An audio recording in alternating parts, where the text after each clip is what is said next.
Assalamualaikum warahmatullahi wabarakatuh. Bismillahirrahmanirrahim.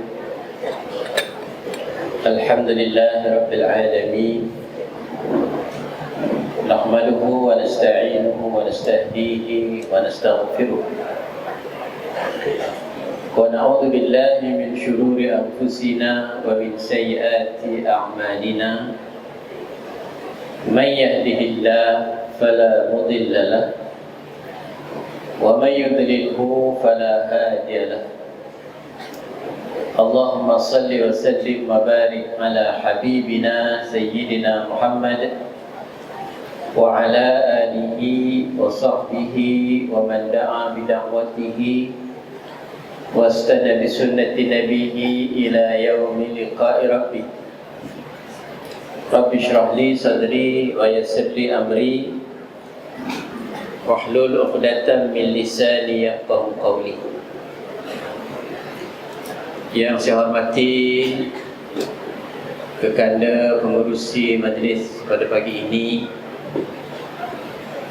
Sahibul Fadilah Tuan Haji Jamil Safri, Pegawai Tadbir Agama Terintan, yang bahagia Tuan Guru Haji Abdul Rahman, pengurusi Jawatankuasa Qaryah Masjid An-Naim serta barisan ahli-ahli Jawatankuasa serta pegawai-pegawai masjid, yang bahagia Tok Paduka Tuan Haji Yusof, orang besar dan orang besar 32 daerah Hilir Perak, ketua-ketua jabatan, ketua agensi, para jemputan, ashabul fadilah, tuan-tuan guru, tuan-tuan imam, para asatidzah, serta tuan-tuan dan puan-puan hadirin dan hadirat yang saya hormati lagi saya kasihi sekalian. Pertamanya, marilah kita mengungkap syukur kepada Allah Subhanahu wa Ta'ala kerana dengan keizinannya dapat saya sampai ke masjid tuan-tuan.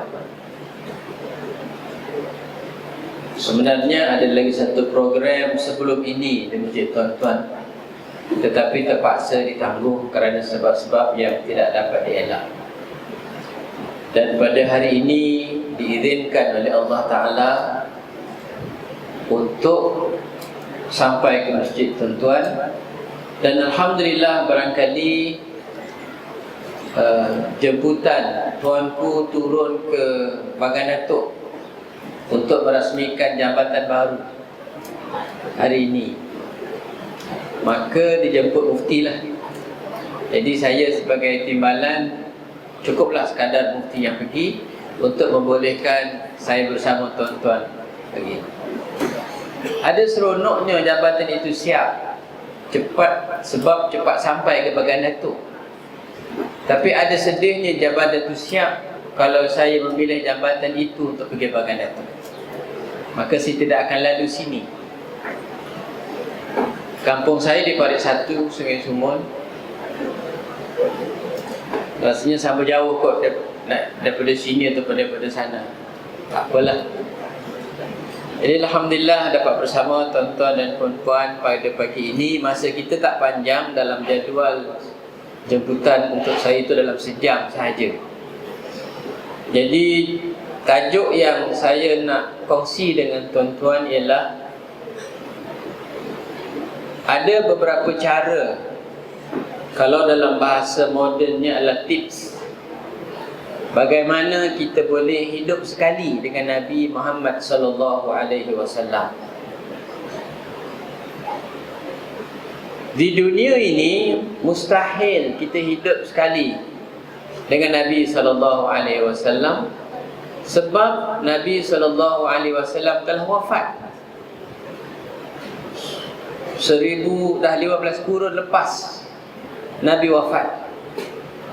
Kecuali barangkali di kalangan jemaah tuan-tuan dan puan-puan ini ada kot yang pernah bermimpi dengan Nabi, dalam mimpi lah, kalau ada. Dan saya sendiri jujurnya tak pernah lagi lah. Tak pernah lagi. Kalau ada untung alhamdulillah. Tapi sebanyak-banyak, sehebat-hebat pun mimpi saja. Nabi SAW sebenarnya dia sangat berharap berjumpa dengan kita, tuan-tuan. Satu hari baginda SAW pergi satu kubur, dan Nabi SAW sebut, wadidtu law ra'aitu ikhwani. Aku sangat berharap kalau boleh aku dapat bertemu dengan ikhwani. Ikhwani bermaksud rakan-rakan aku. Baginda SAW mengungkap perkara berkenaan di hadapan para sahabat. Sahabat dengan ikhwan berbeza.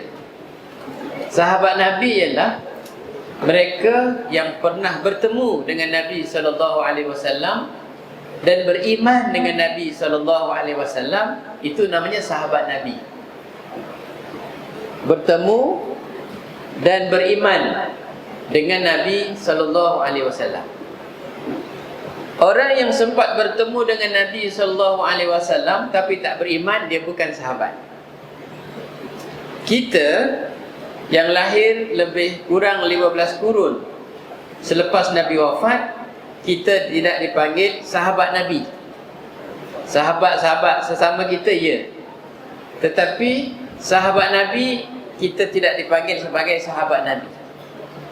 Cuma dalam hadis itu, Nabi SAW sangat rindu nak jumpa dengan ikhwan, rakan-rakanku. Di kalangan sahabat Nabi pun terkejut. Awalasna ashabuka ya Rasulullah. Bukankah kami ini sahabat-sahabatmu ya Rasulullah? Siapakah lagi yang Tuan sangat ingin untuk berjumpa? Dan Nabi SAW jawab, bal antum ashabi. Betul, kalian yang bersama aku hari ini, kata Nabi SAW ketika itu, memang sahabat-sahabat aku. Walakin ikhwani, tetapi kawan-kawan dan rakan-rakan aku yang aku nak sangat berjumpa dengan mereka adalah man ya'tuna ba'di wa yu'minuna bi wa lam yarawni. Rakan-rakan yang aku nak berjumpa, yang sangat ingin aku nak berjumpa adalah orang-orang yang hidupnya selepas aku mati beriman dengan aku walaupun belum sempat melihat muka aku. Siapa mereka, tuan-tuan? Kitalah. Kitalah Qaryah Masjid An-Naim ini, Taman Sri Setia ini. Kitalah yang duduk di Bagan Datuk, Sungai Tiang, Tebuk Pengkang, pada Haji Tahir, pada Haji Singh Muhammad, Rungkuk, Sungai Nipah. Kitalah. Dan alhamdulillah sangat bersyukur, tuan-tuan sekalian, saya orang Jawa, Kapari, Podo Waras. Tuan-tuan nak pilih, saya nak ceramah Jawa ke cakap Melayu? Cakap Melayu lah. Kalau cakap Jawa ada yang tak faham nanti, orang kita belajar tak faham nanti. Boleh nak cakap, saya pernah ceramah di belah-belah, saya tak ingat di belah Bagan Datuk, full cakap Jawa. Sayang bahasa tu, anak saya semua tak boleh dah. Kecuali saya, untuk membuktikan kamu Jawa, saya ajar kamu serangkap pantun. Jangan lupa, walaupun tak tahu cakap Jawa. Pantun itu, trik tik ye, mulung orang batik, sarung ni seka, karut iwak petik. Apa yang ni cukup lah. Kalau saya tanya tuan-tuan pun tak tahu tu apa dia punya. Itu nak mengekalkan. Tapi pantang jumpa orang Jawa, saya akan cakap Jawa. Saya orang Jawa, Jawa Parit 1. Bukan orang Arab. Baca Quran pun tak semua faham. Kemudian jauh pula daripada Mekah Madinah. Tak ada dalam darah ini Habib ke Said, keturunan Nabi, tak ada. Saya tak ada depan nama Said, Habib, tak ada. Orang Jawa. Tetapi Jauh-jauh saya bangga tuan-tuan. Sebab saya lebih mulia daripada Abu Lahab. Betul tak? Abu Lahab ni, dalam IC Abu Lahab bukan namanya Abu Lahab. Dalam IC dia namanya Abdul Uzza. Macam di kampung kita lah, mak tongkang, mak telur, cikgu mak telur, Allah yarham dah. Pada satu darat tu ada satu rumah Cikgu Ahmad, tapi bawah rumah dia suka bela ayam banyak yang bertelur, kami panggil mak telur. Ada mak tongkang, dia duduk belah baru sikit lah. Sampai dalam orang sebut mak telur, nama dia Ahmad bin Dapur, orang tak kenal. Jadi Abdul Uzza ni, Abu Lahab ni, dia itu bukan orang jauh dengan Nabi SAW. Dia itu satu mak, satu bapa. Maaf, dia itu satu bapa tapi lain emak dengan Abu Talib dan Abdullah. Siapa nama ayah Nabi SAW? Abdullah. Abdullah meninggal ketika Nabi Muhammad SAW masih dalam kandungan mak dia, Siti Aminah. Meninggal dijaga oleh mbahnya Abdul Muttalib. Abdul Muttalib meninggal, diserahkan kepada bapa saudara Nabi. Ramai bapa saudara Nabi. Yang kaya raya antaranya adalah Abu Lahab. Tetapi tidak diserah kepada Abu Lahab, diserah kepada sebaliknya kepada Abu Talib yang miskin, anak ramai. Mengapa? Sebab Abu Talib, dia keturunan dia satu emak, satu bapa dengan Abdullah, ayah Nabi.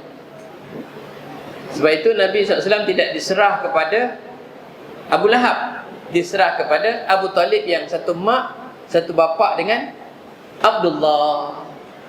Jadi Abu Lahab ni adalah paman Nabi, paman kewak, begitulah pak saudara Nabi SAW. Sehingga ketika kelahiran Nabi SAW sangat seronok, dibebaskan hambanya Thuwaibah. Tetapi bila anak saudaranya ini, iaitu Nabi Muhammad SAW, sampai umur 40 diturunkan wahyu, Abu Lahab lah yang paling menentang. Mengapa? Abu Lahab seronok dengan maulid Nabi SAW, tapi tak suka dengan perjuangan Nabi SAW. Yang ini kita kena hati-hati. Apa kita seronok sambut maulid Nabi SAW, wajib seronok dengan ajaran syariat hukum hakam yang dibawa oleh Nabi SAW. Biar seronok kita sampai mati. Jadi kesimpulannya, kita seisi Dewan Terbuka Masjid An-Naim ini, walaupun nampak muka macam tak ada keturunan Arab ni, kot adalah seorang dua, minta maaf, tapi yang majoritinya kita bukan keturunan Arab. Wong Jawa, wong Mendeleng, wong Boyan, wong Melayu, orang Arab kapeh kita okey. Bukan orang Arab, tetapi kita sangat bersyukur kerana pertama kita dah ada hidayah la ilaha illallah Muhammadur Rasulullah. Yang keduanya, Allah pilih kita pula untuk lahir menjadi umat Nabi Muhammad sallallahu alaihi wasallam, Nabi yang terakhir. Syukur, alhamdulillah. Cuma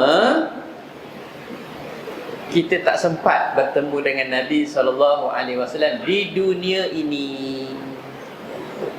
Yang kita sempat bertemu dengan Nabi sallallahu alaihi wasallam bukan jasadnya. Setakat paling tinggi kita yang biasa-biasa ni, bukan para wali ni, menziarahi maqam Nabi sallallahu alaihi wasallam. Itu pun bukan percuma. Harga nak pergi sana makin lama makin naik. Malam tadi saya program dengan tabung haji, dijaga naik lagi kos haji sampai 12%. Tu dia, 12%, makin naik lagi, makin naik lagi, makin naik lagi. Jadi yang ada di Malaysia ni, untuk kita rasa sentiasa dengan Nabi SAW adalah kita banyak berselawat dan juga kita menghargai peninggalan-peninggalan Nabi SAW yang masih ada di tempat ni. Di Masjid An-Naim ni pun ada harta pusaka Nabi SAW, iaitu Al-Quran, hadis, apa lagi? Ulama. Yang keempat, perjuangan Nabi. Bila orang tanya, Ustaz, apa pusaka Nabi SAW dalam hidup ini?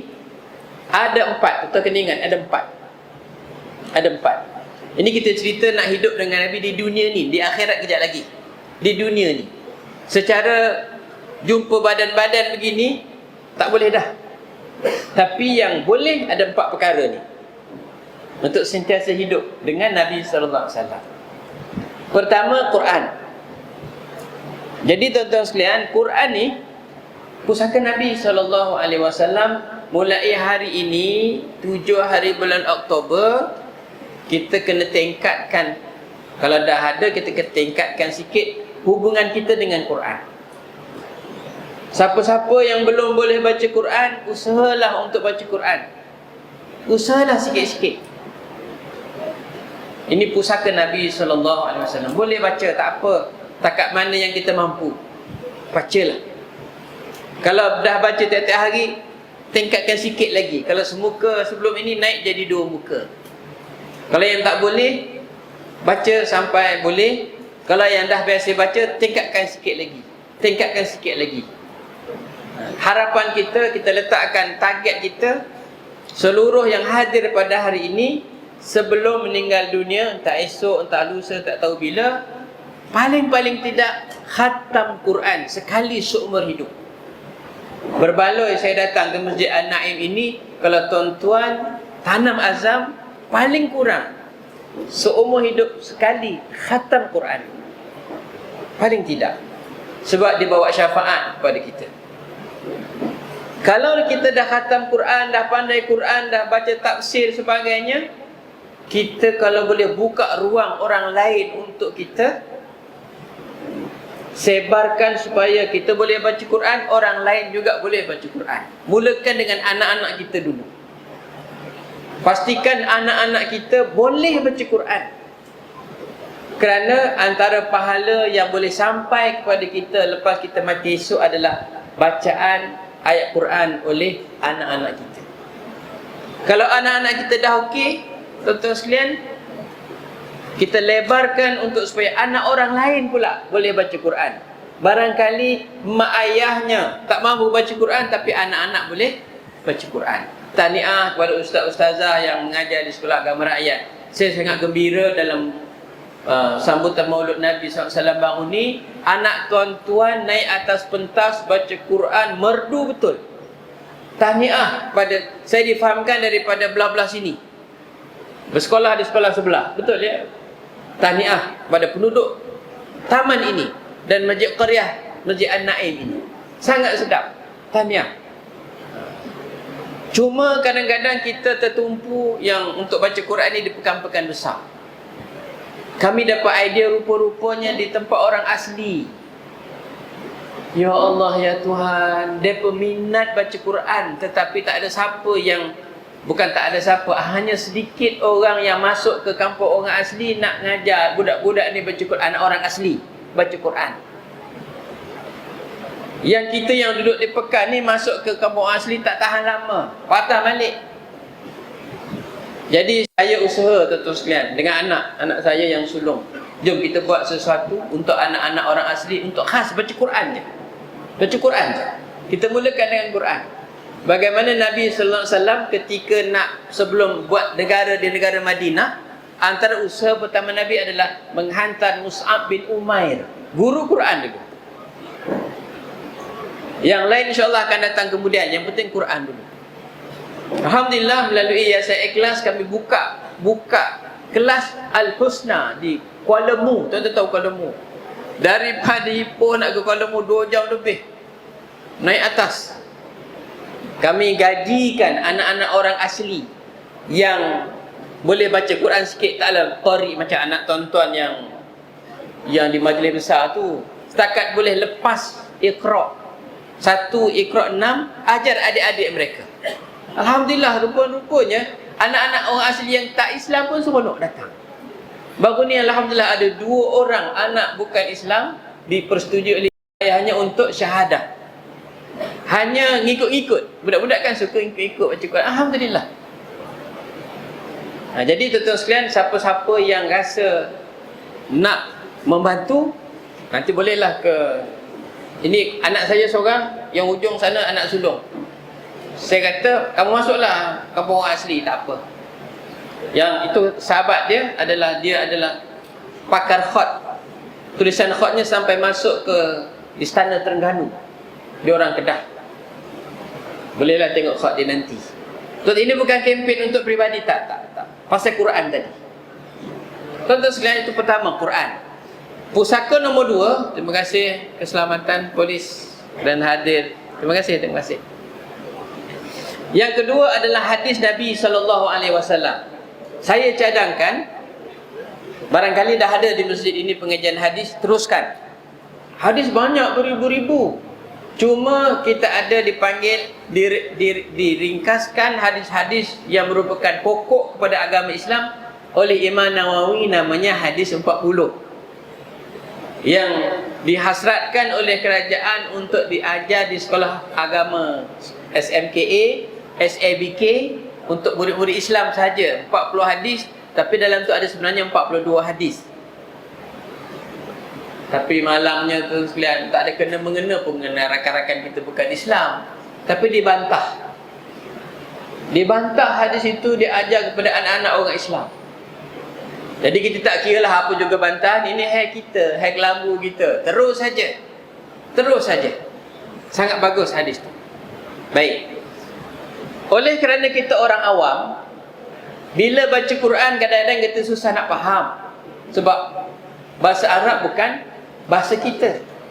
Kita baca hadis pun kadang-kadang susah nak faham. Sebab itu perlu kepada pusaka Nabi nombor 3, iaitu al-ulama warathatul anbiya. Ulama adalah pewaris Nabi. Mereka penting dalam hidup kita. Sebab apa tuan-tuan sekalian? Mereka lah yang akan membetulkan tafsiran Quran kita jadi betul. Mereka lah yang akan membetulkan tafsiran hadis kita jadi betul. Orang-orang bukan Islam menentang 40 hadis ni diajar kepada anak-anak orang Islam. Sebab apa? Konon-kononnya dalam hadis 40 itu, tuan-tuan sekalian, ada hadis yang mengajar orang Islam ekstrim. Nanti digambarkan macam orang Islam nak bunuh semua orang bukan Islam. Diambil hadis yang nombor 8 dalam hadis 40 tu.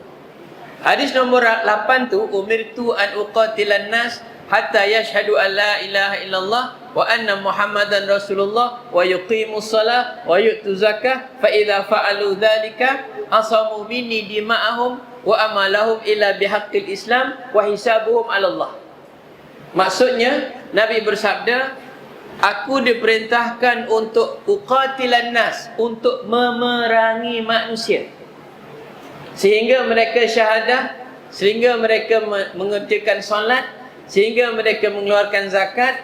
Kalau mereka itu syahadah, solat, keluar zakat, maka selamatlah darah-darah mereka dan juga harta mereka kecuali dengan hak Islam, dan hisab mereka di sisi Allah. Dia kata hadis ini akan menggalakkan orang Islam nanti bunuh orang bukan Islam. Itu dia hanya faham baca terjemah, dia ada huraiannya. Huraian ini siapa nak buat? Ulama lah.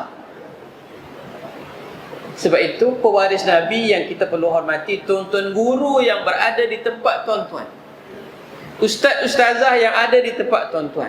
Jangan berkira sangat untuk infak kepada guru-guru.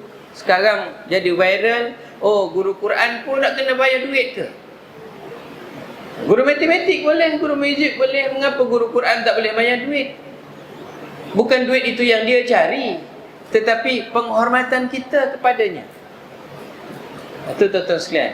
Nombor 4, kalau kita nak sentiasa hidup dengan Nabi SAW semasa kita hidup, walaupun tidak boleh, kita tidak mampu untuk hidup makan sekali, jumpa sekali, berjemaah solat sekali. Nombor 4 adalah dengan perjuangan Nabi sallallahu alaihi wasallam, iaitu menegakkan negara dan sistem hidup Islam, undang-undang Islam. Itu perjuangan Nabi sallallahu alaihi wasallam. Baiklah, kita ada setengah jam lagi. Saya masuk kepada bagaimana kita nak hidup dengan Nabi sallallahu alaihi wasallam di akhirat. Yang ini tender dibuka. Siapa-siapa buat ini, insya 9 cara ni atau sebahagian daripadanya, kita akan hidup bersama Nabi SAW di akhirat besok. Saya bentangkan yang ini hari itu di Kuala Pilah. Sebab tahun ini saya pun rasa pelik.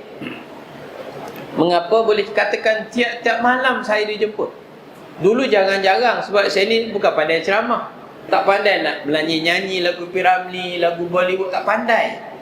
Nak buat lawak pun tak pandai. Jadi saya jawab, cakap straight macam ni je lah. Tak berapa laku lah, orang kata. Tapi tahun ini laku sangat. Ustaz Jamil, saya menung pasal apa? Oh, rupa-rupanya Tuan Pengarah ada buat satu surat berkeliling. Setakat ini penceramah luar daripada negeri Perak masih belum boleh berceramah di negeri Perak. Spare part ni laku lah. Tapi tak apa, yang penting adalah sampai ilmu. Jadi tuan-tuan nak tidur ke, nak balik ke, nak join yang akad nikah tadi ke, sila, tak ada masalah. Ini cara saya lah. Saya cuma mampu untuk kongsi-kongsi fakta sikit, untuk kita fikir-fikir sikit. Kod-kod boleh dicubit di mana-mana untuk kita jadi bekalan kita. Baik, ada 9 cara. Sebenarnya banyak cara. Saya tengok-tengok dalam sejam, setengah jam ini tak boleh nak habis semua. Saya ambil beberapa cara yang boleh kita buat. Miskin boleh buat, kaya boleh buat, perempuan boleh buat, lelaki boleh buat. Saya boleh buat, tuan-tuan pun boleh buat. Berdasarkan kepada bukan pengalaman mimpi-mimpi, tak. Bukan pengalaman masyayikh, tak. Tetapi daripada hadis Nabi sallallahu alaihi wasallam. Kerana kalau saya cerita pengalaman-pengalaman mimpi, lepas ini kamu berzikir berapa ribu kali, kamu nanti dapat jumpa dengan Nabi. Barangkali dia berzikir boleh dapat, sebab maqam dia tinggi. Saya berzikir tak dapat pula ustaz, sebab kamu apa, dia hebat. Macam kita makan Panadol. Setengah orang makan Panadol sebiji, beres. Setengah orang makan Panadol sebiji, tak beres, kena 2 biji. Sebab kita tak serupa. Kita punya kualiti iman kita, amal kita, ikhlas kita. Jadi tuan-tuan, saya akan tuan-tuan sekalian kongsi dengan tuan-tuan 9 cara ni kalau dan. Kalau sempat 10.30 nanti kita berhenti. Boleh lajak sikit ke tuan? Boleh sikit kan? Sikit lah. Sejengkal, 2 jengkal. Zuhur kita 1.20 kan? Kalau tak habis zuhur, kita lanjut asar lah 4.20. Tak habis lagi maghrib ataupun isyak, ataupun subuh pun lambat, pukul 5 lebih. InsyaAllah 10.30 habis insyaAllah. Nombor 1, yang catit, yang tak catit boleh tengok FB Live rasanya, nanti kita tengok dalam link apa. Nombor 1, tuan-tuan catit Mahabbatun Nabi sallallahu alaihi wasallam taj'aluka rafiqahu fil jannah. Sempat? Tak sempat. Itu bahasa Arabnya lah, saya terjemahkan. Tulis ringkas-ringkas macam tulisan doktor pun tak apa, asalkan balik nanti boleh baca balik. Pertama adalah cinta kasih sayang kepada Nabi sallallahu alaihi wasallam akan menjadikan kalian teman rapatnya dalam syurga. Mahabbatu an-Nabi sallallahu alaihi wasallam taj'aluka rafiqahu fil jannah. Sayang Nabi sallallahu alaihi wasallam akan menjadikan kamu rafiq. Rafiq ni maksudnya teman rapat Nabi sallallahu alaihi wasallam dalam syurga nanti. Berdasarkan kepada satu hadis Nabi sallallahu alaihi wasallam, ada seorang lelaki jumpa dengan Nabi sallallahu alaihi wasallam di tengah jalan. Kemudian orang itu bertanya, "Mata sa'ah?" Ya Rasulullah, bila kiamat? Agak-agak tuan-tuan pergi berjalan di Pekan Teluk Intan, seorang tahan tuan-tuan, "Ustaz, bila kiamat?"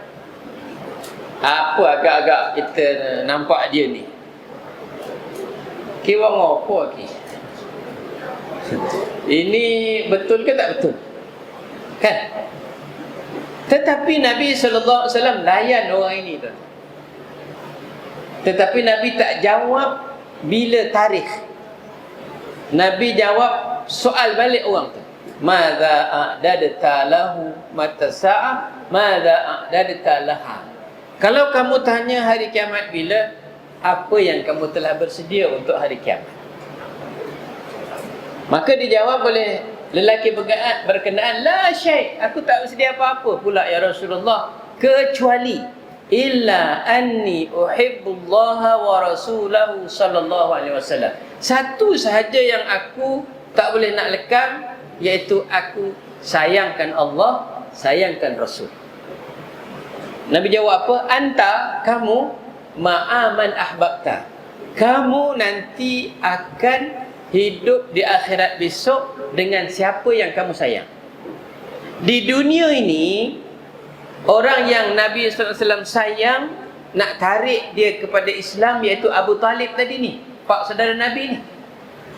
Tapi turun wahyu daripada Allah Ta'ala bahawa hidayah bukan hak milik seseorang untuk diberi kepada orang yang dia sayang, tetapi hidayah iman dan Islam adalah pilihan Allah. Innaka la tahdi man ahbabta walakinallaha yahdi man yasha.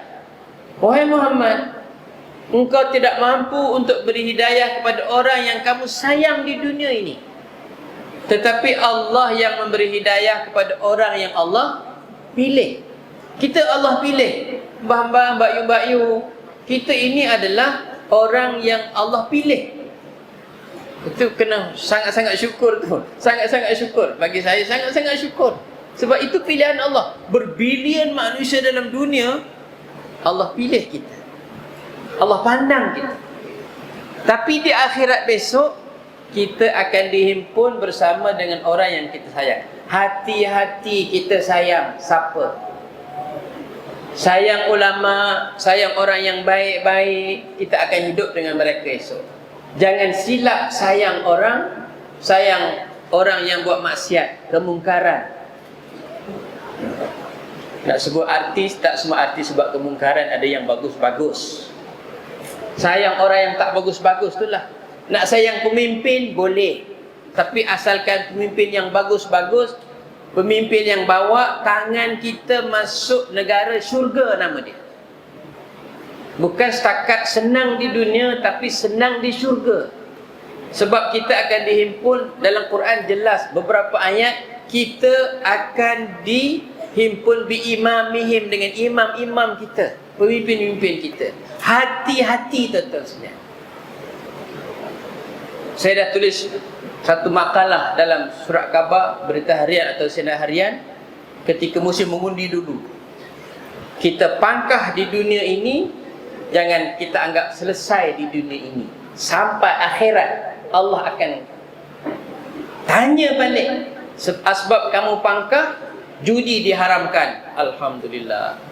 Asbab kamu pangkah, judi dibuka. Hati-hati tuan sekalian, kalau kita ada saham di situ. Innaka ma'aman ahbabta.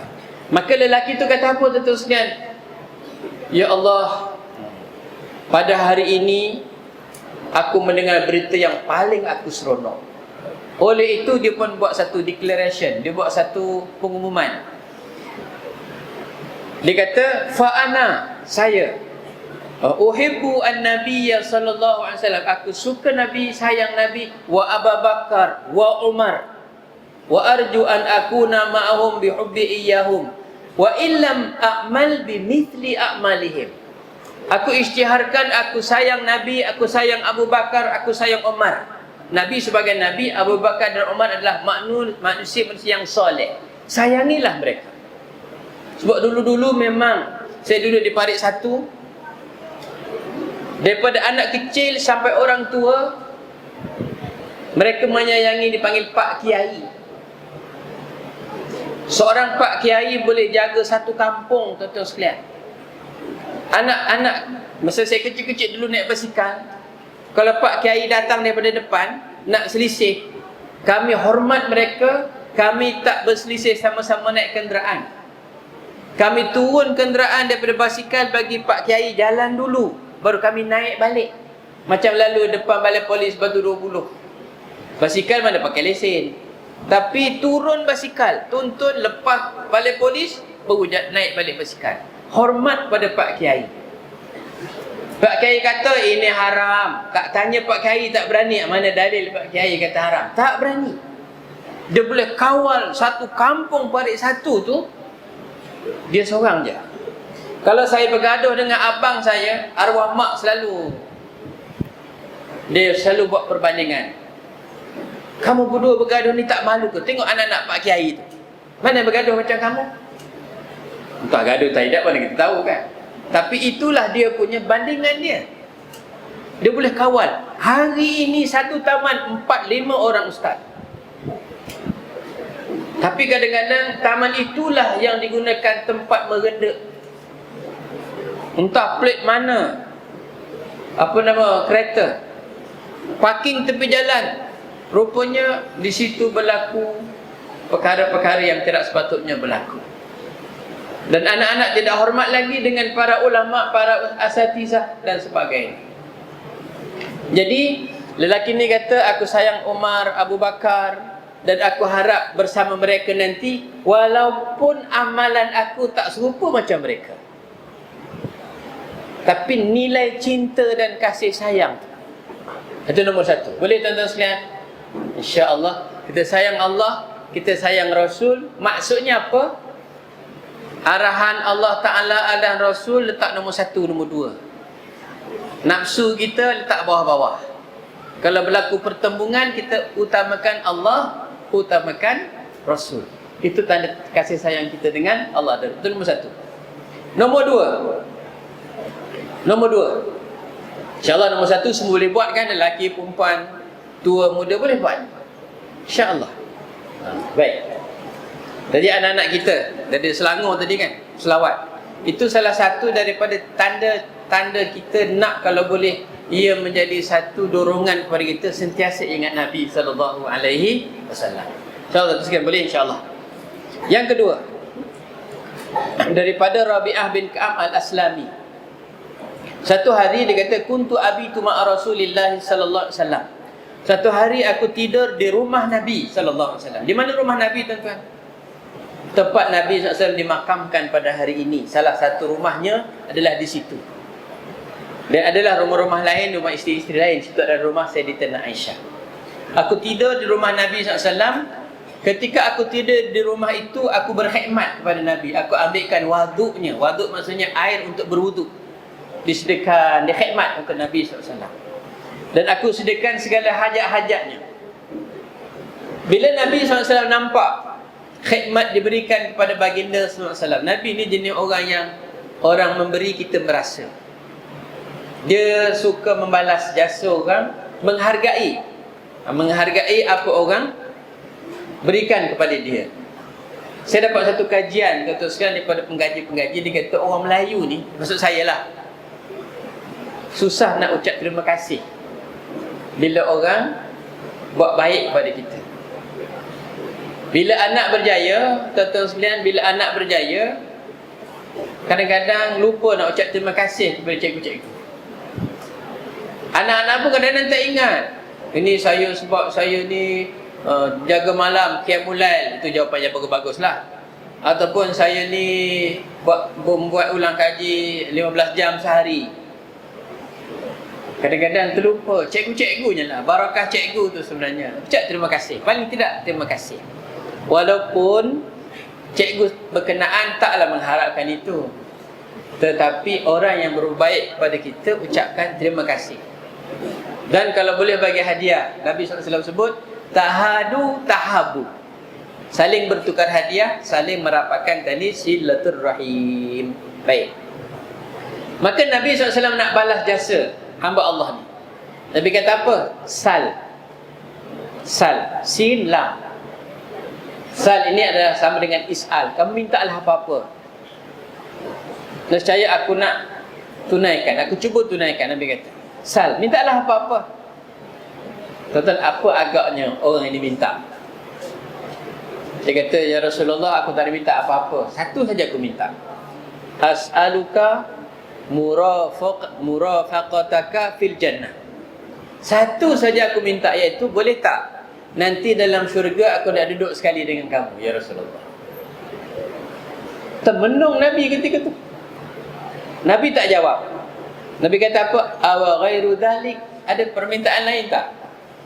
Maknanya Nabi SAW susah nak bagi jawapan ketika itu. Sebab orang itu nak duduk sekali dengan Nabi besok dalam syurga. Lama tunggu, ginilah kata Nabi SAW. Fa'aini ala nafsika bikathratis sujud. Kalau gitu, boleh tak, wahai si fulan, tolong aku, kata Nabi. Membolehkan kamu duduk sekali dengan aku nanti dalam syurga, dengan syarat kamu kena tolong aku dulu. Apa ya Rasulullah? Ala nafsika bikathrati sujud. Banyakkan sujud pada Allah Subhanahu wa ta'ala. Banyakkan sujud. Banyakkan sujud ni maksudnya apa? Sama ada sujud dalam solat, banyakkan solat sunat.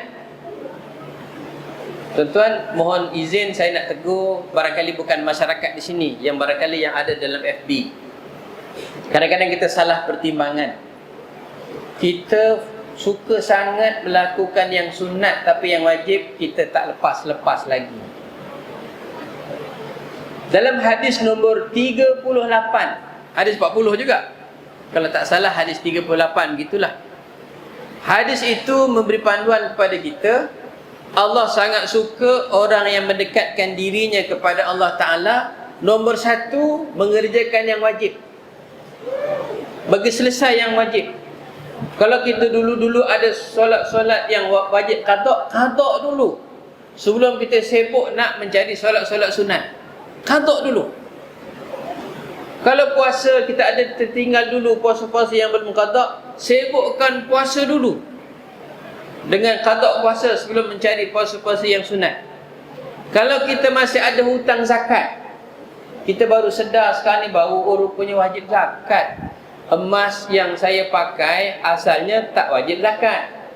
Tetapi kalau emas itu di negeri Perak, kilonya sudah sampai 50 kilo. Bukan, maaf, 500 gram. 50 kilo ni orang kaya lah, pakai takap emas, takap pulut pun tak sampai 50 kilo. 500 gram. Yang simpan-simpan, yang jongkong tu 85 gram wajib keluar zakat dah. Tapi yang pakai-pakai ni, cincin 10 jari semua, kemudian dengan gelang saja, ngambilkan makanan di selak-selak gitu, cermin mata ke, wallahualam lah, tapi barang kemas. Kalau sampai 500 gram, setengah kilo, wajib keluar zakat. Oh, baru tahu Ustaz, kita kena qada balik. Kalau zakat yang ada terhutang, wajib keluarkan zakat dulu sebelum nak wakaf ke segala macam. Wajib keluarkan zakat dulu. Lepas itu baru kita sibuk dengan perkara-perkara yang sunat. Jadi sujud di sini bermaksud kita banyakkan solat sunat setelah kita selesaikan solat wajib. Dan sujud di sini juga memberikan makna tunduk dan patuh kepada semua peraturan-peraturan halal, haram dan sebagainya. InsyaAllah akan mendampingi Nabi SAW di akhirat. Okey, yang ketiga, itu dah dua dah. Yang ketiga ini tuan-tuan sekalian baik. Yang ketiga ni,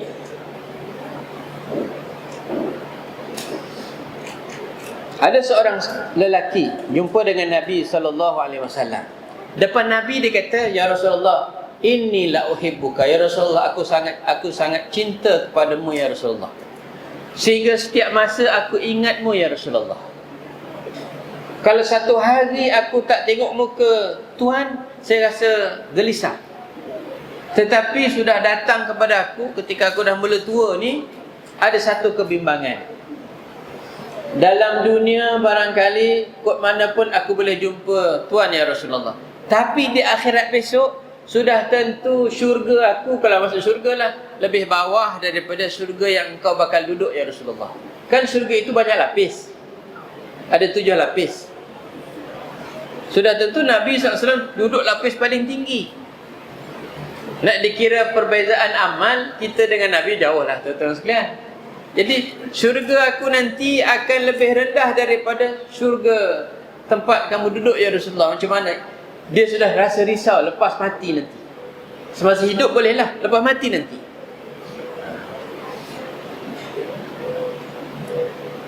Jadi bila dengar rentihan daripada sungutan daripada lelaki tadi, Nabi SAW pun diam. Nabi tak jawab. Nabi tak tahu jawapan macam mana. Sebab kita beriman dengan syurga itu bertingkat-tingkat. Prestasi kita di dunia ini akan menentukan kita syurga grade berapa. Grade 1 ataupun grade Firdausil A'la. Syurga paling tinggi adalah Firdausil A'la. Di dunia ni pun kita dah rasa keselesaan yang berbeza-beza kalau masuk hotel. Ni hotel 1 bintang, ni rumah rehat. Hotel 5 bintang, 6 bintang, oh, Masya Allah. Macam-macam. Itu hotel dekat dunia. Di akhirat besok, syurga, Masya Allah. Nabi SAW tak tahu nak jawab apa dengan orang ni. Maka turunlah wahyu menjawab persoalan ini. Surah An-Nisa ayat 69 berbunyi, A'udzubillahi minasyaitonirrajim. Wa may yuti'illah war rasul fa ulaika ma'al ladzina an'ama 'alaihim minan nabiyyin wasiddiqin wasyuhada wassalihin. Bermaksud demi nak menjawab jawapan kepada lelaki ni, sehingga Allah turunkan ayat Surah An-Nisa ayat 69. Bermaksud barang siapa yang mentaati Allah dan Rasul, orang ini nanti akan hidup bersama dengan orang-orang yang Allah beri nikmat kepada mereka, termasuklah para nabi. Ada lagi satu hadis sekalian, Nabi sebut gini. Nabi sebut, kullu ummati yadkhulunal jannah. Seluruh umat aku akan masuk dalam syurga. Kalau hadis itu berhenti di situ, full stop, noktah di situ, kita senang hati dan boleh tidur lena. Tak payah buat sambutan Maulidin Rasul. Sebab semua umat aku akan masuk syurga, kata Nabi SAW. Cuma masalahnya ialah hadis itu tidak berhenti di situ. Hadis itu disambung illa man aba, kecuali ada yang tak nak masuk syurga. Pelik sahabat Nabi. Wa man ya'ba ya Rasulullah. Siapa orang yang tak nak masuk syurga ni? Pelik kan tuan-tuan sekalian? Kalau saya tanya daripada Pekantul Intan sampai ke Simpang 4, sampai menghala ke Bagan Datuk, setiap orang Islam yang saya tanya di tepi-tepi jalan, satu soalan, tuan nak masuk syurga ke neraka? Saya yakin atas nama dia Islam, dia akan jawab satu jawapan yang standard, nak masuk syurga.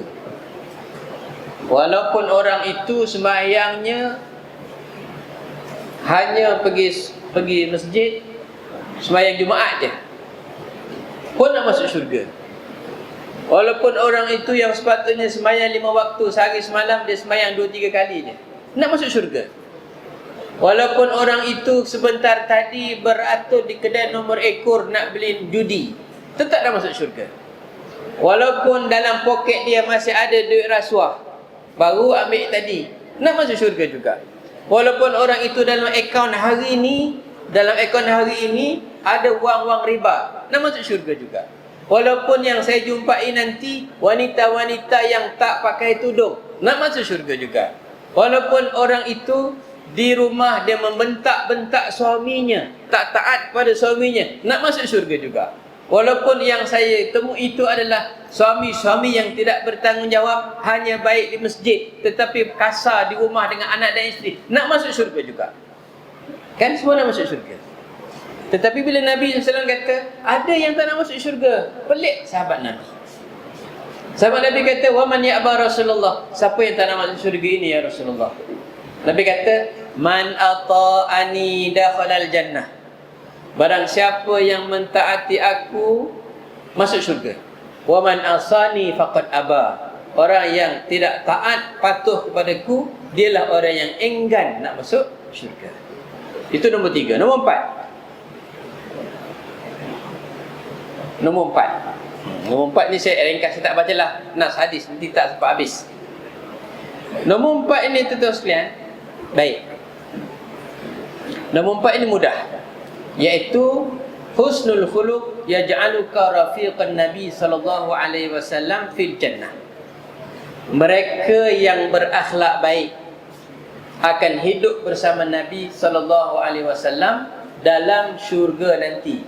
Inna min ahabbikum ilayya wa aqrabikum minni majlisan yaumal qiyamah ahasinukum akhlaqa. Orang yang paling aku sayangi dan paling dekat tempat duduknya nanti selepas hari kiamat adalah orang yang paling baik akhlaknya. Tuan-tuan, dalam Al-Quran yang kita baca, Allah Subhanahu wa ta'ala tidak ada dalam walaupun satu ayat memuji rupa bentuk badan Nabi SAW. Tak ada. Dalam Quran tak ada satu ayat pun yang memuji rupa bentuk Nabi, badan Nabi SAW. Tak ada dalam Quran. Dalam hadis ada menceritakan bentuk badan Nabi. Nabi SAW tidaklah terlalu tinggi dan tidaklah terlalu pendek. Kalau dia berdiri dengan sama-sama dengan orang yang tinggi, tak nampak pendek sangat. Tapi dia bila berdiri bersama dengan orang yang rendah-rendah, taklah tinggi sangat.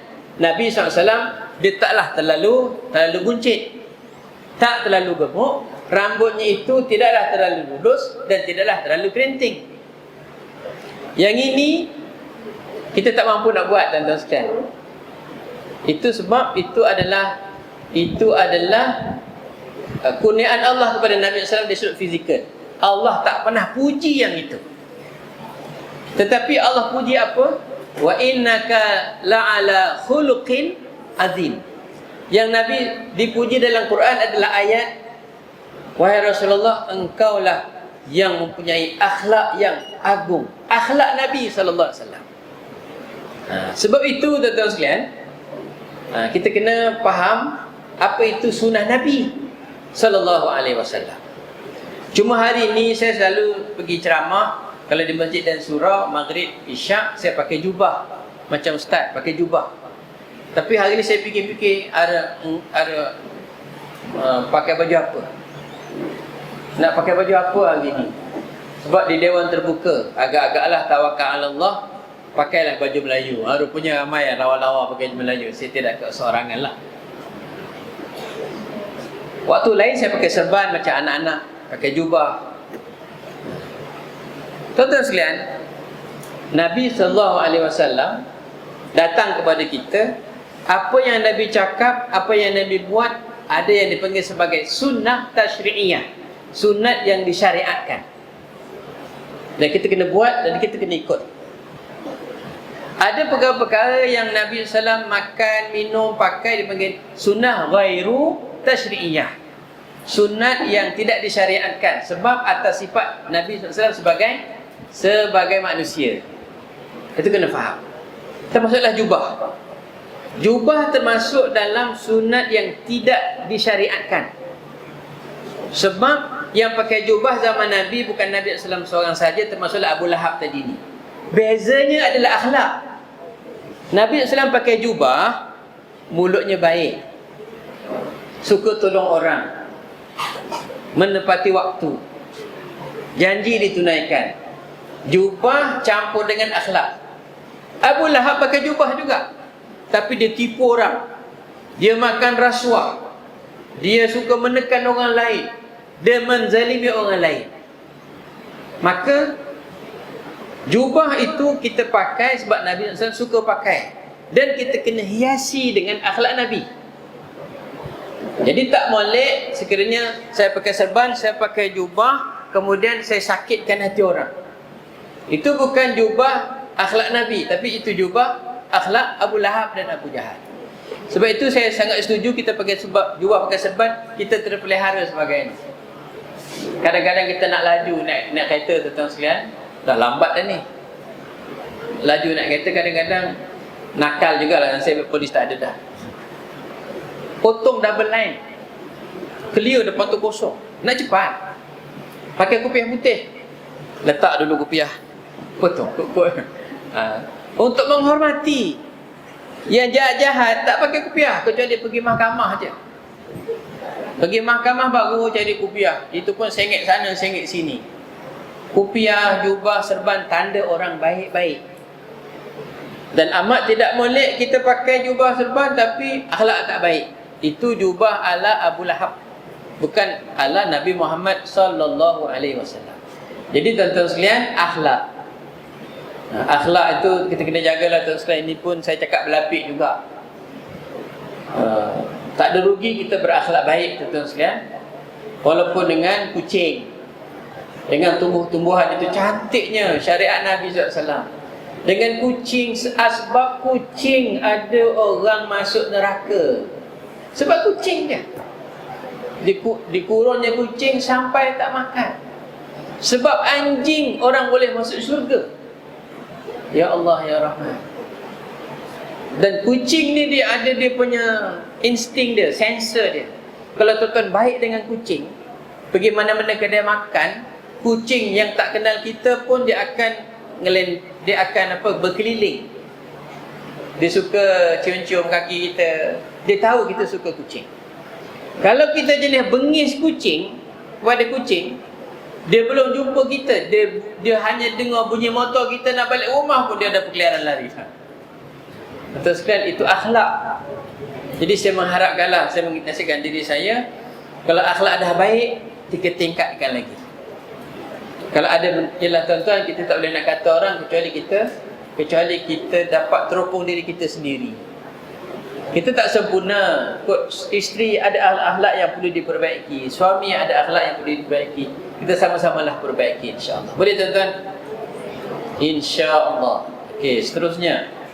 Dah nombor berapa dah ni? Pis nombor pira ya? Pis 5. Okey, 6 lah. Nombor 5 ke ya? Terima kasih. Tak faham kan saya tanya nombor berapa? Ini masuk nombor 5. Yang ini tuan-tuan sekalian, yang ini. Nabi SAW sebut dalam hadis, ana, kata Nabi, ana wa kafilul yatim fil jannati wa asyara bis subabati wal wusta wa farraja bainahuma.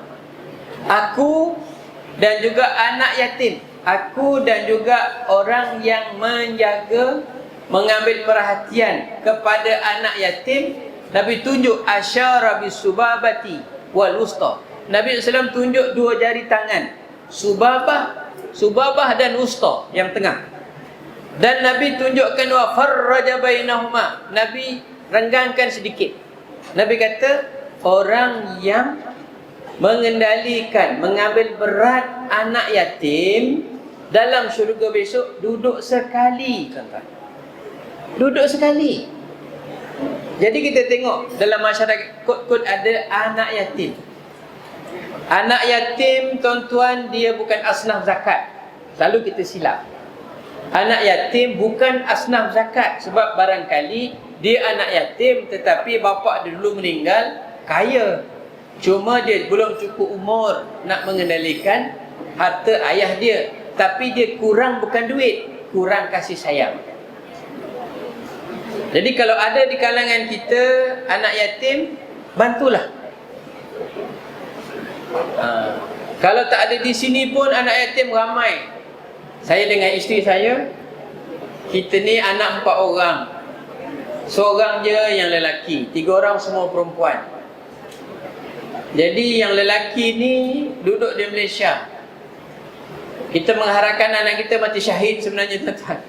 Tapi di Malaysia ni aman damai, tak ada perang. Jom kita pakat-pakat kumpul duit sikit-sikit, kita ambil anak yatim Palestin. Ramai anak yatim, bapa meninggal dalam medan perang lawan Israel. Dan ulama Palestin membuat satu fatwa, anak-anak Palestin tak boleh bawa keluar. Kerana dia dah nanti ganti ayah-ayahnya lawan Israel. Orang luar macam mana nak buat? Ambil mereka sebagai anak yatim, bantu dia. Satu ketika saya naik kereta nak pergi kuliah maghrib dengan anak-anak sekali. Dalam berita pukul 7, dulu ada berita pukul 7 petang, ada siri pengaboman di Gaza. Dalam situ dalam berita itu menyebut ramai meninggal adalah di kalangan anak-anak. Maka anak saya nombor 3 petah sangat bercakap ketika itu. Habis-habis dia kata, entah-entah abang adik meninggal dunia. Abang yang mana? Saya terlupa. Rupanya dia dengar berita tu, dia risau abang dia yang di Gaza meninggal dunia. Anak yang sulung ni ada pun sebelah. Dia teringat yang itu. Jadi kadang-kadang kalau kita beli baju raya, anak kita 4 orang, seorang sepasang baju, belilah untuk yang ke-5 pasang untuk anak kita. Tapi bukanlah baju lah, kita hantar duit ke sana. Masya Allah, kalau hari raya dia hantar kepada saya tulisan je lah, ucap hari raya juga. Sehinggalah satu ketika arwah mak meninggal 2 tahun lepas, arwah mak saya meninggal, dia tulis surat ucap takziah. Alhamdulillah tuan-tuan sekalian. Jadi kalau boleh biayai anak yatim di Malaysia ataupun kalau di luar negara, kalau boleh ambil yang amal Palestin punya anak-anak. Begitu juga tuan-tuan sekalian. Tapi kalau saya sebut ini tak apa popular lah. Kalau kita membela anak yatim, duduk dengan Nabi SAW dekat dalam syurga. Begitu juga dengan emak-emak anak yatim. Itu yang saya kata tak berapa popular tu. Emak-emak anak yatim. Siapa emak-emak anak yatim? Adalah janda dan ibu tunggal, bukan bapa tunggul. Ibu tunggal. Membiayai bukan, mengambil berat bukan mesti kahwin, keperluan-keperluan dia dan sebagainya lah. Boleh tuan-tuan sekalian? Anak yatim okey ustaz, ibu yatim nanti dulu. Itu nombor 5. Nombor 6. Nombor 6 ni tuan-tuan sekalian, Nabi SAW bersabda dalam hadis, man kana lahu ukhtani, kalau dia mempunyai ukhtani, 2 orang saudara perempuan, adik-beradik perempuan, sama ada kakak ataupun adik, 2 orang, ataupun ibnatan, ataupun dia mempunyai 2 orang anak perempuan, dan fa ahsana ilaihima ma suhbatah, dia berbuat baik kepada adik perempuan atau adik-beradik perempuan yang 2 orang ini, ataupun anak perempuan yang 2 orang ini, kuntu ana wa huwa fil jannah, dia dan juga aku, kata Nabi SAW, seperti anak yatim tadi. Nabi tunjuk 2 jari, Nabi renggangkan sedikit, dalam syurga nanti aku hidup dengan orang ini, kalau dia berjaya mendidik, menjaga, memelihara 2 orang adik perempuannya atau kakak perempuannya, dan juga 2 orang anak perempuannya. Sebab ketika itu Arab jahiliyah tak suka kalau para ibu melahirkan anak-anak perempuan. Sampai hari ini kadang-kadang masih terkesan tu. Dia apa? Graf dia punya kegembiraan.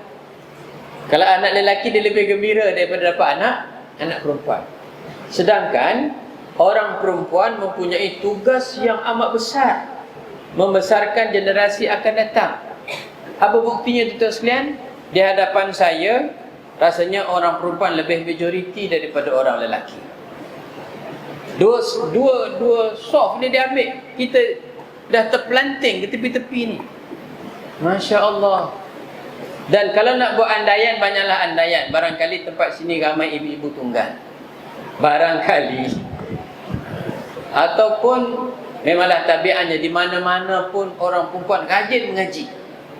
Tahniah, rajin mengaji, alhamdulillah. Bagus. Dan saya ucapkan tahniah kepada suami-suami di tempat sini. Mesti bagus punya khidmat isteri kepada tuan-tuan, kerana mereka rajin mengaji, insya-Allah.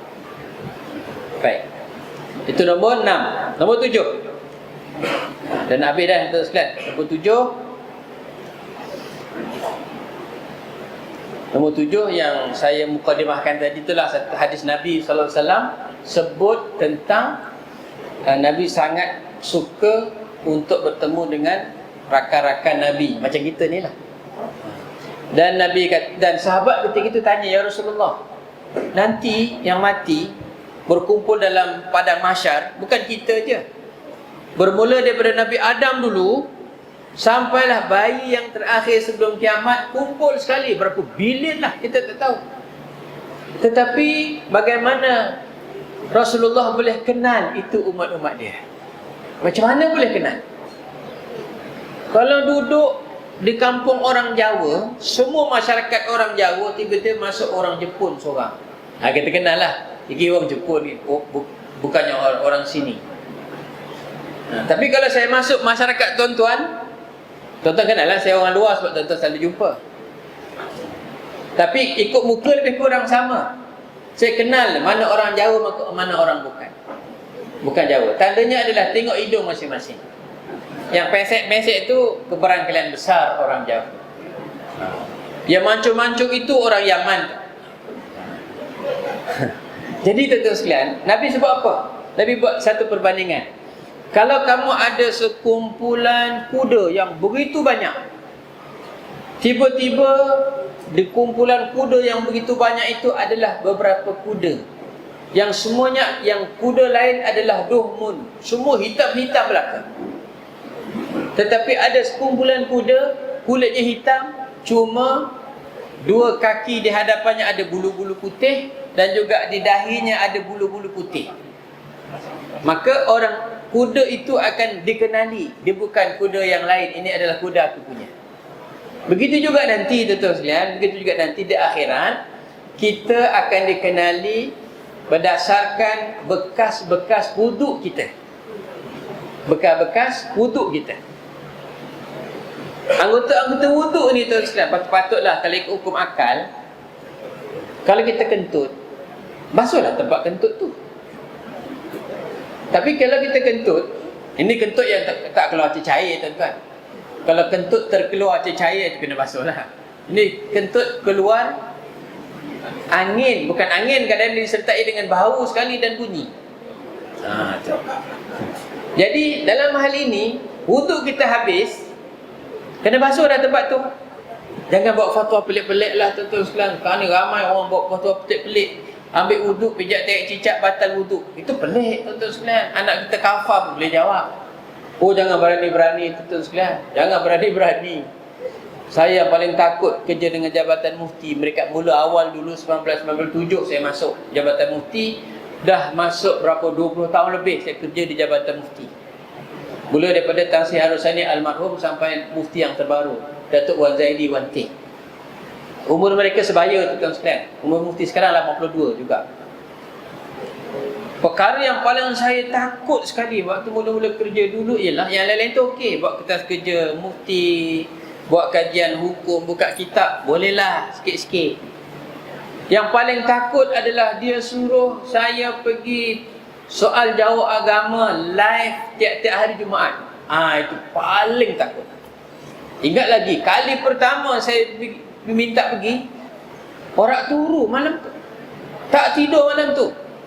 Baca kitab Matlab Badrain, tak apa nak kena. Baca kitab Radu Talibin, tak apa nak kena. Baca kitab itu, tak kena. Baca, sebab kita dah mula gelabah. Tengah malam berpuluh-puluh nak nunggu besok pagi tu. Sebab soalan live, bukan ditapis-tapis, tak. Kita tak tahu dia akan soal tajuk apa tuan-tuan sekalian. Tak tahu. Lebih-lebih lagi bila nak masuk kuliah raya, soalan killer. Memang tuan-tuan sekalian, kita tak ingat semua. Kita tak ingat, kita tak ingat semua tuan-tuan sekalian. Tetapi ialah kena hadap jugalah. Jadi jangan buat fatwa pelik-pelik tuan-tuan sekalian, sebab soalan kita tak tahu dan didengar oleh satu negeri Perak. Sekarang ini bukan satu negeri Perak, satu dunia. Sebab dah ada FB, orang boleh ikuti. Dari Kelantan, dari Terengganu, daripada Sabah, daripada Qatar ada, tak tahulah, daripada tengah malam ke apa ke, hantar ke soalan WhatsApp, macam-macam.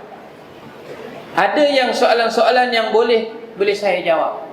Ada soalan tak boleh nak jawab. Ada satu soalan tuan-tuan saya tak boleh nak jawab sebab tak tahu taswir masalah. Ustaz, boleh tak kita makan halal ke haram makan siput godang? Kalian tahu siput godang? Saya tak tahu.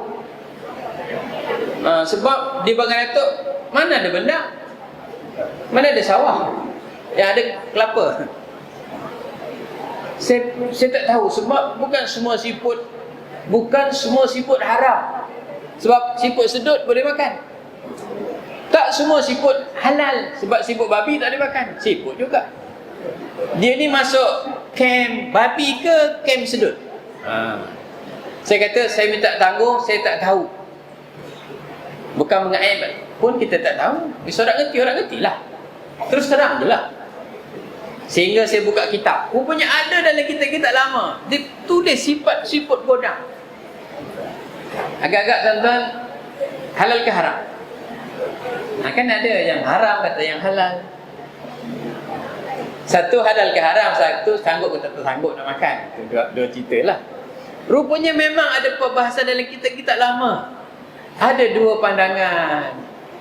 Ada yang mengharuskan, ada yang tidak mengharuskan. Pilihlah nak makan mana. Kalau sanggup nak makan. Itu contoh. Jadi nak keluarkan fatwa pelik itu.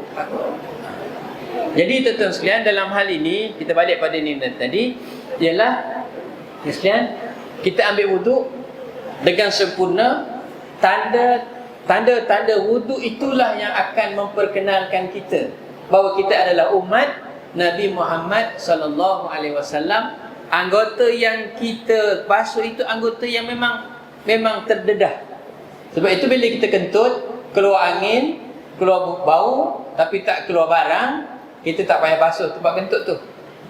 Kan kita tutup tempat kentut tu. Jadi kita wuduk di 6 anggota wuduk berkenaan. Itu yang ke-7. Baik. Yang ke-8, alhamdulillah, ini biasa kita buat. Kita selalu berselawat kepada Nabi sallallahu alaihi wasallam. Disebut aulan nas bi yaumil qiyamah aktsaruhum alayya salatan. Orang yang paling utama mendapat syafaat aku adalah orang yang paling banyak berselawat. Paling kurang Allahumma salli ala Muhammad. Paling kurang. Nak tambah-tambah lagi tu banyak selawat, banyak jenis tu. Selawat asy-syifa, Allahumma salli ala sayyidina Muhammadin tibbil qulubi wa dawaiha, hingga akhirnya. Cuma pesan saya, nak amalkan apa-apa selawat, kena semak dengan ustaz-ustazah dulu. Sebab dari radio selalu orang tanya, Ustaz, boleh tak saya amalkan selawat syifa? Saya tanya balik, cuba pun baca dulu selawat syifa macam mana. Dia pun baca. Bacanya dah tonggang-langgang. Selalunya orang hanya akan menghafal apa yang dia dengar, tetapi tidak yang dihafal daripada semakan. Jadi tonggang-langgang. Tuan-tuan nak amalkan, tak ada masalah, amalkan, tapi semak dulu. Selawat syifa, selawat tafrijiyah, selawat ibrahimiyah yang kita baca dalam solat. Banyak jenis selawat. Amalkan. Sambil-sambil buat kerja, amalkan selawat. Allahumma salli ala sayyidina Muhammad. Apa-apa juga selawat, insya-Allah. Dan guna selawat ini adalah kita nak dapatkan syafaat Nabi. Dan bagi saya di dunia ini, guna selawat ini adalah untuk kita ada hubungan. Kalau handphone ni, tuan-tuan sekalian, pergi mana-mana, tidak ada line, udah macam gelabah dah. Ajak anak-anak pergi cuti, tanya dulu, Abi, di situ ada tak line talian? Maknanya kita sentiasa, apa orang putih kata, connected. Ada line. Kalau tak ada line pun minta kawan punya line, kompang. Selawat ini umpama itu, tuan-tuan sekalian. Line kita dengan Nabi SAW, line kita dengan perjuangan Nabi SAW. Guru saya, Syekh Profesor Dr. Isa Ma'asrawi. Ini masih hidup hari ini, dia Syekhul Muqarib daripada Mesir. Sempatlah saya semak dengan dia, contohnya bacaan Quran, Fatihah. Satu hari dia ditanya oleh anak murid dia, Syekh, boleh tak bagi gambaran kepada kami bagaimana hubungan sahabat Nabi sallallahu alaihi wasallam dengan Quran? Macam mana dia buat? sehingga mereka menjadi umat yang kuat. Mudah saja jawab Syekh. Umpama kamu dengan handphone hari ini, bagaimana kita rapat betul dengan handphone ni? Kalau pergi kerja tertinggal handphone, sanggup patah balik habis. Itulah sahabat dulu-dulu. Baik, itu yang yang ke-8 ni. Yang ke-9 last. Pada kubur sebelah, boleh tuan? Sikit lagi, sejengkal lagi. Sebelah kita berhenti. Last. Boleh tuan-tuan? Boleh, insya-Allah. Ini last. Satu hari Nabi SAW masuk ke dalam masjid. Ketika itu, last ini tentu saya nak ajar satu doa. Biarlah menjadi buah tangan saya kepada tuan-tuan. Satu doa. Amalkanlah. Mudah-mudahan dikabulkan Allah Ta'ala. Dan saya pun dapat share sikit-sikit lah. Satu hari Nabi SAW masuk masjid. Ketika itu ada Abu Bakar, ada Umar masuk masjid. Ketika itu seorang sahabat Nabi namanya Ibnu Mas'ud sedang solat. Ketika solat, Ibnu Mas'ud solat sunat seorang-seorang, dia baca selepas surah Al-Fatihah surah An-Nisa. Kalau kita sembahyang sunat seorang-seorang di rumah, nak sembahyang macam mana panjang sekalipun, silakan, tak ada masalah. Tapi kalau kita sembahyang jemaah di masjid, Pak Imam pun lebih tahu daripada saya, jangan panjang-panjang sangat. Sebab di belakang kita ada orang gaul. Tuh, tak boleh berdiri lama-lama. Ada orang sakit perut, anak-anak nak pergi sekolah, subuh-subuh lagi lah. Kalau waktu subuh lambat masuk, 6 suku, 6.20 baru masuk, imam jangan baca panjang-panjang. Nanti yang kerja kerajaan nak ngantar anak dulu, nak ngantar nursery, baca ringkas-ringkas. Tapi kalau di rumah baca panjang mana sekalipun, Al-Baqarah, An-Nisa, Ali Imran, sila. Sembahyang seorang-seorang tak apa. Jadi Ibnu Mas'ud sembahyang, dia baca surah An-Nisa sampai kepada ayat yang ke-100. Kemudian Ibnu Mas'ud selesai sembahyang, dia berdoa kepada Allah Subhanahu wa taala. Lepas sembahyang, Nabi sebut, Nabi tak sekali sembahyang, Nabi sembang dengan Abu Bakar dan Umar. Tapi Nabi sebut dengan suara yang agak ni, lepas sembahyang dan yang agak tinggi, Nabi kata, sal tuqtahu. Wahai Ibnu Mas'ud, minta terus, nescaya kamu akan diberi oleh Allah Ta'ala. Minta terus. Baik. Kemudian Nabi Muhammad SAW beritahu Abu Bakar dan Umar tadi, kalau kamu nak dengar Quran seperti mana diturunkan kepadaku, dengarlah bacaan Ibnu Mas'ud. Bacaan Ibnu Mas'ud tepat seperti mana Quran turun kepada Nabi SAW. Ini pujian Nabi kepada Ibnu Mas'ud. Tapi Ibnu Mas'ud tak dengar pujian Nabi tu. Besok pagi, Abu Bakar awal pagi jumpa dengan Ibnu Mas'ud. Mengapa Abu Bakar nak jumpa dengan Ibnu Mas'ud? Sebab Abu Bakar nak beritahu berita gembira pujian Nabi tadi ni. Ini hebat sahabat ni. Dia suka sampaikan pujian Nabi kepada sahabat.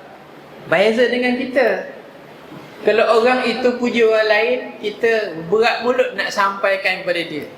Sebab kita tak nak dia lebih hebat daripada kita. Beza dengan Abu Bakar. Abu Bakar jumpa dengan Ibnu Mas'ud liyubashshirahu, untuk mengembirakan Ibnu Mas'ud terhadap pujian pada Nabi SAW tadi ni. Kemudian dia dah bagi tahu, Abu Bakar pun mula nak korek rahsia. Wahai Ibnu Mas'ud, apa yang kamu doa tadi tu? Yang malam tadi apa yang kamu doa? Sehingga Nabi janji, engkau minta, Allah akan kabulkan. Cerita kat kami, apa ya doa yang kamu minta selepas sembahyang malam tadi, yang confirm dimakbulkan oleh Allah atas apa yang disebut oleh Nabi SAW tadi. Ini doa dia, tuan-tuan. Doanya ialah barangkali tuan-tuan nanti tak dapat. Saya akan sharekan yang ini kepada siapa ya? Tak kira nanti siapa-siapa lah bagi nombor, saya akan sharekan doa ini pada Tuan Qadi pun tak apa.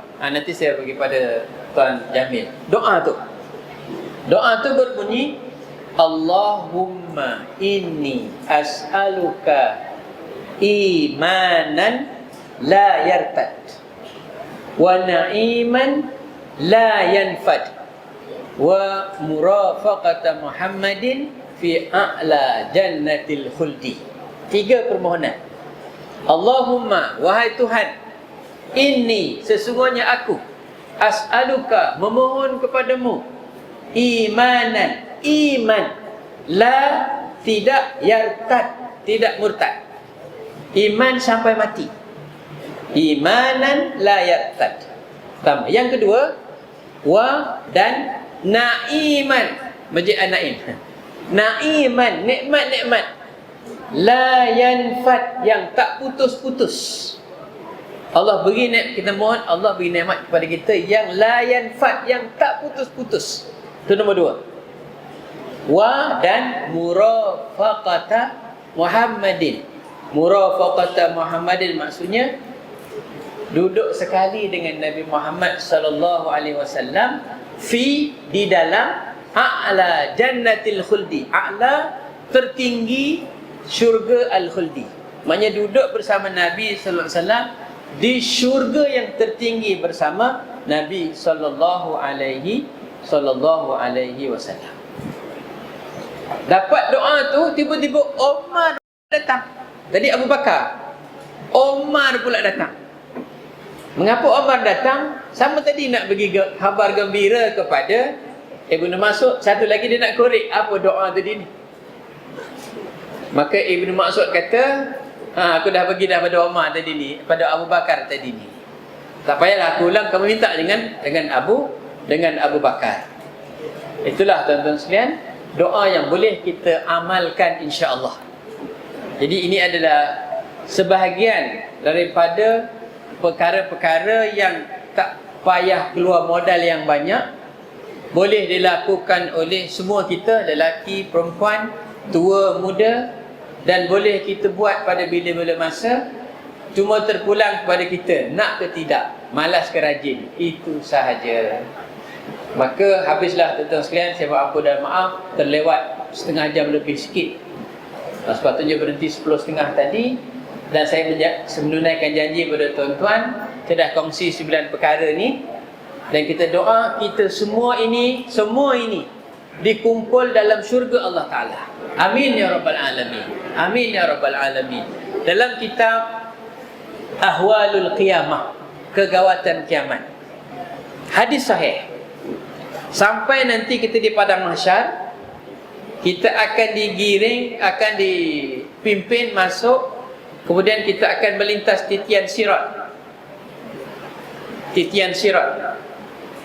Titian sirat itu di sini, hujung sana syurga, bawah neraka. Jatuh, masuk dalam neraka.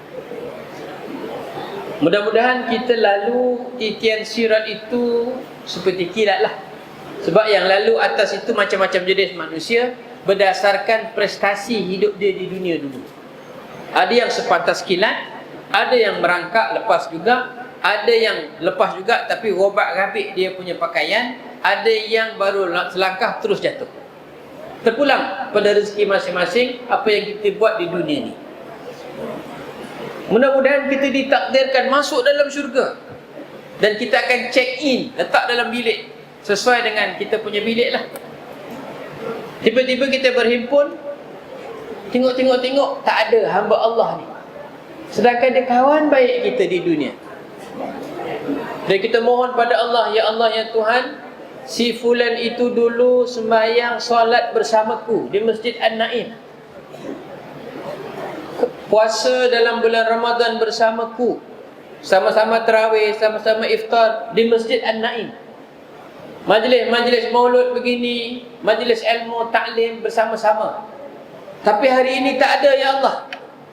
Apalah kiranya ya Allah, dengan rahmat kasih sayang-Mu, kami mohon si fulan itu dikeluarkan daripada neraka untuk hidup bersama kami dalam syurga, dimakbulkan oleh Allah Ta'ala. Sebab itu hati-hati nak pilih kawan, hati-hati nak pilih tempat, hati-hati pilih majlis. Jangan kita berlaku di Ipoh sana, majlis Maulud Nabi elok, bertudung elok, tapi majlis lain dia pun dengan yoganya, dengan zumba apa semua tu. Habis jogging, makan di gerai, terserempak dengan ustaz. Kita pun tak kenal dia sebab ialah disuruh di masjid pakai bertidung likup. Di luar lepas jogging dengan ketatnya dan sebagainya, mana kita kenal? Dia menyerah diri. Ustaz kenal saya? Sudah. Selalunya saya cakap, mula-mula saya kenal rasanya, cuma tak perasan kat mana nak ambil hati. Saya lah mengaji kali ustaz tu. Saya pun terkejut. Dia beritahu, kami baru habis jogging ni ustaz. Tak elok lah macam tu tuan-tuan sekalian.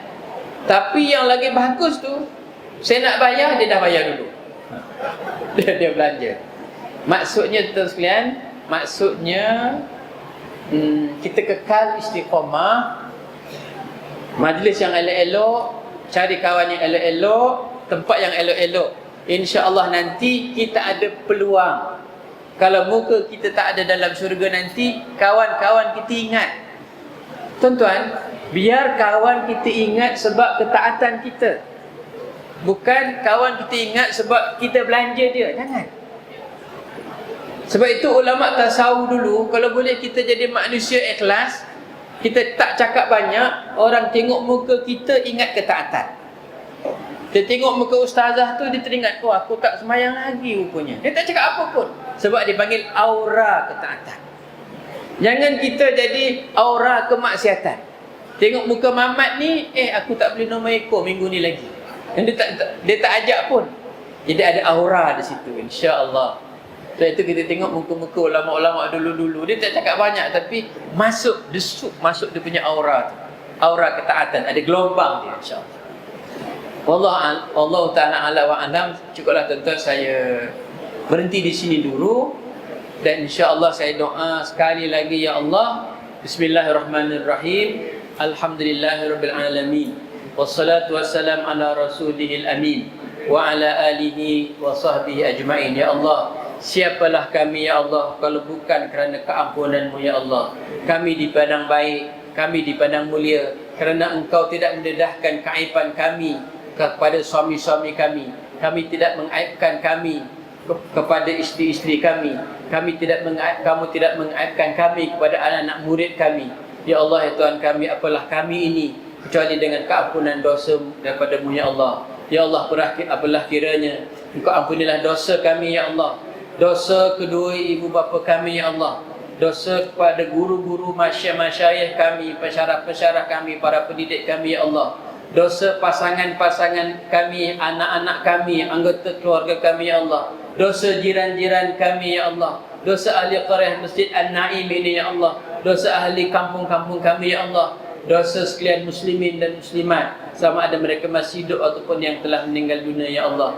Ya Allah, ya Tuhan kami, kalau ada di kalangan kami yang sakit, sembuhkanlah ya Allah. Kalau ada di kalangan kami yang dibelenggu hutang, permudahkanlah pembayaran ya Allah. Kalau ada di kalangan kami yang merasa kesusahan, senangkanlah ya Allah. Kalau ada di kalangan kami yang fakir, kayakanlah ya Allah. Kalau ada di kalangan kami calon-calon neraka, tukarkanlah ya Allah kepada calon-calon syurga ya Rabbal Alamin. Ya Allah, anugerahkanlah kepada kami istiqamah dalam majlis-majlis ilmu, membela kebenaran ya Arhamar Rahimin. Rabbana atina fid dunya hasanah wa fil akhirati hasanah wa qina adzabannar. Allahumma khtim ajalana ya Allah bis sa'adah wa la takhtim alaina ya Rahman bis syaqawa. Ya Allah, kumpulkanlah kami dalam syurga-Mu bersama Nabi sallallahu alaihi wasallam.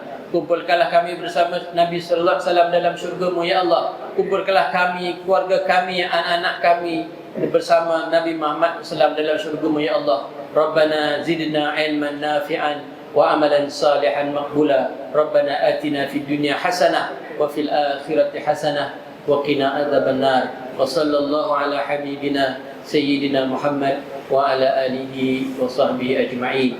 Alhamdulillahirabbil alamin. Tuan saya maaf jika terkasar bahasa dan sebagainya.